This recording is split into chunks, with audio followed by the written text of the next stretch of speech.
Welcome to another video of NIT guy blog. তো আজকে তোমাদের দুপুরকে দেখালাম যে আমরা রান্না করেছিলাম, তবে নিশু কিছুক্ষণ আগে ফোন করেছিল, মানে দুপুরবেলা অফিস থেকেই ও ফোন করেছিল, করে বললো যে হ্যাঁ আজকে প্ল্যানটা হচ্ছে এবং আমরা যাব হচ্ছে খৈরতাবাদ গণেশ ঠাকুর দেখতে। এই যে ঠাকুরটা তোমরা দেখতে পাচ্ছ, এটা আমার হোস্টেলের ঠিক নিচে হয়েছে এবং আগের বারের তুলনায় এবছর একটু ছোট করেছে ঠাকুরটা। তো নিশু জাস্ট এইমাত্র ফোন করেছিল, করে বললো আনন্তা কোনো কারণের জন্য কাজের জন্য আসতে পারছে না, তো আমাকে ফোন করলো যদি তুমি আসতে চাও তো চলে আসতে পারো, আমরা দুজনে চলে যাবো। তো আমি বললাম বেরিয়ে যখন পড়েছি রেডি হয়েছি, বেকার বাড়িতে বসে থাকবো কেন, যাই ঘুরে চলে আসছি ঠিক করে।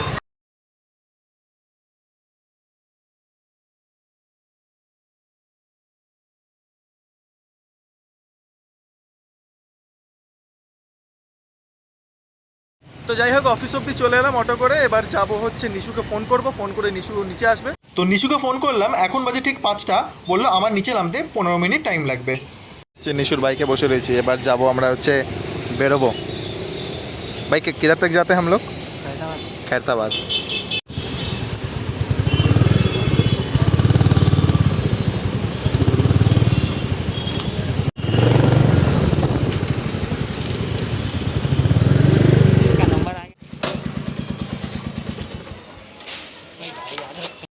তো চলে এসেছি খৈরতাবাদে, অনেকটাই টাইম লাগলো, বেশ তাও কটা এখন 6টা বাজে। ওখান থেকে শুরু করেছি 5টা 20 নাগাদ, 20 বা 25 নাগাদ চালু করেছিলাম জার্নি, কারণ ও 5টা 15-এর সময় হচ্ছে লগ আউট করে নিচে এলো। বাইকটা ওখানে পার্ক করে দিয়ে চলে এলাম একটা গলি, ফাঁকা গলি দেখে। এবার কারণ যেখানে আমরা যাচ্ছি সেখানে হচ্ছে প্রচণ্ড পরিমাণে ভিড় এবং একটু পর থেকে এখানে প্রচণ্ড পরিমাণে ভিড় আরও বেড়ে যাবে। ভেবেছিলাম হয়তো এখন অতটা ভিড় হবে না, বাট আসার পর দেখতে পাচ্ছি যে ভালোই ভিড় রয়েছে এবং লাইন এখান থেকেই পড়ে গেছে।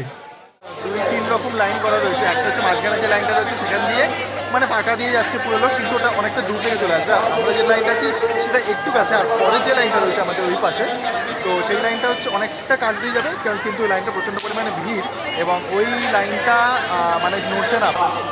এখনও অনেকটা রাস্তা রয়েছে আমাদের, সেই যেতে হবে মণ্ডপের একটুখানি নিচে অংশটুকু দেখা যাচ্ছে।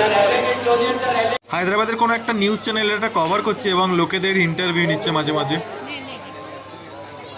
এখানে একটা কাউন্টার করেছে যেখানে সবাই টাকা দিচ্ছে, মানে প্রণামী যেটাকে বলে, আর তাদের যারা যারা টাকা দিচ্ছে তাদের নাম অ্যানাউন্স করা হচ্ছে।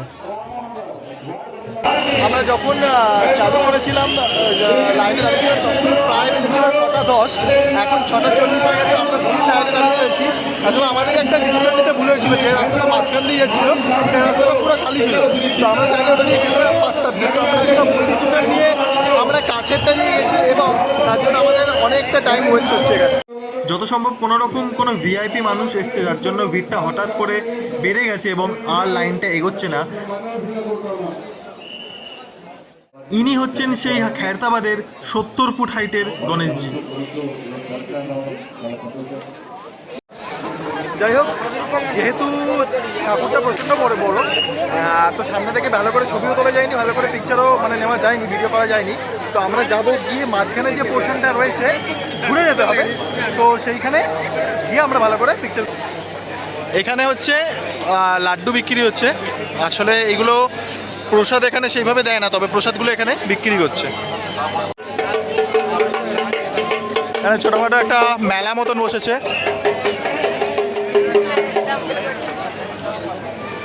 যেমন প্রত্যেকটা উৎসবের পাশে বিভিন্ন লোক ব্যবসা নিয়ে বসে এবং ছোটোখাটো জিনিসপত্র বিক্রি হয়, সেরকম এখানেও হচ্ছে। নিশু হচ্ছে এখান থেকে কিনছে। 30 মিনিট মতো লাইনে দাঁড়ানোর পর যখন আমরা মণ্ডপের একদম সামনে পৌঁছলাম তখন হচ্ছে একজন কোনো মিনিস্টার এসেছিলো, এখানকার মন্ত্রী বা কিছু হবে, আমি জানি না ঠিক এক্স্যাক্টলি কে উনি। তো তার জন্য আবার রাস্তা বেড়ে গেল এবং ওনার বডিগার্ড বা যত রকম পুলিশ প্রোটেকশন যারা ছিল তারা আমাদেরকে আবার সাইড দিয়ে বার করে দিল, কারণ ওখানে দাঁড়াতে বেশিক্ষণ দিল না, কারণ উনি মন্দিরের সামনে দাঁড়িয়ে মানে মণ্ডপের সামনে দাঁড়িয়ে কিছু স্পিচ দিচ্ছিলেন। তো এনিহাও আমাকে নিশু বললো যে সামনে থেকে গিয়ে বাঁ দিকে বা ডান দিকে একটা গলি আছে শর্টকাট, সেখান দিয়ে ঘুরে আবার আসতে হবে যদি আমরা ভালো মতন করে ছবি তুলতে চাই। এখন আমরা অনেকটাই দূরে আছি, চেষ্টা করবো আরও সামনে যাবার।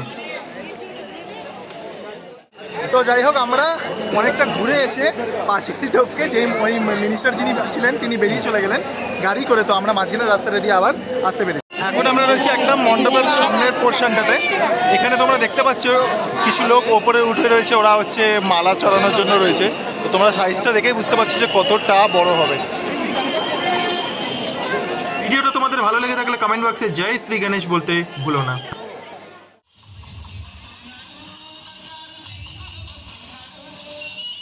খায়রাতাবাদ থেকে বেরোনোর পর নিশু বলল একটা ভালো জায়গায় খাবার খাওয়াতে নিয়ে যাচ্ছি।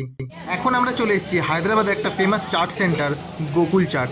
এখানে পাওয়া যায় পিওর ভেজ একদম অথেন্টিক নর্থ ইন্ডিয়ান স্টাইল বিভিন্ন রকম চাট। নিশু আমাকে বললো এখানকার দই বড়াটা ট্রাই করতে।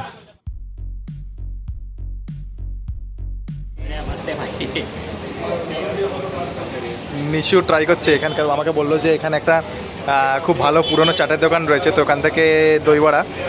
इसका टेस्ट थोड़ा मीठा क्या है क्या? मीठा। हाँ।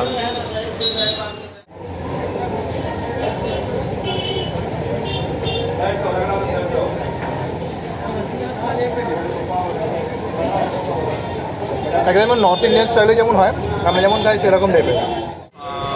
এটা হচ্ছে মানে সাউথ ইন্ডিয়ান খাবারের মধ্যে আমার একটা মনে হয় ফেভারিট, কারণ কিন্তু এটা টোটালি নর্থ ইন্ডিয়ান স্টাইলে বানানো রয়েছে এবং প্রত্যেকটা ফ্লেভার আলাদা করে ভালো পাওয়া যাচ্ছে এবং এর মধ্যে কিশমিশ থেকে শুরু করে অনেক কিছু রয়েছে যেটা ফ্লেভারটাকে খুবই ভালো ইয়ে করছে।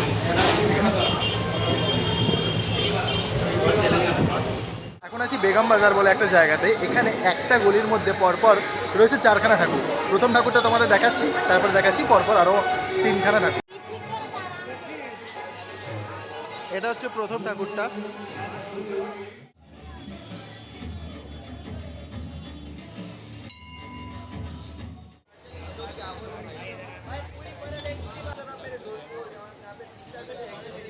এখানের গলিগুলো খুব কনজাস্টেড এবং এটা যেহেতু পুরোটা একটা মার্কেট, তো একটা গলির মধ্যে প্রচুর ঠাকুর রয়েছে।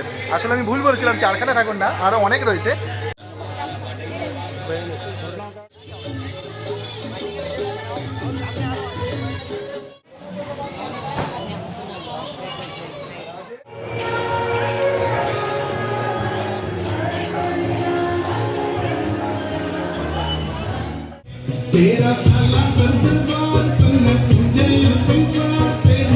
তোমাদেরকে দেখালাম হায়দ্রাবাদের বেশ কিছু গণেশ পুজো।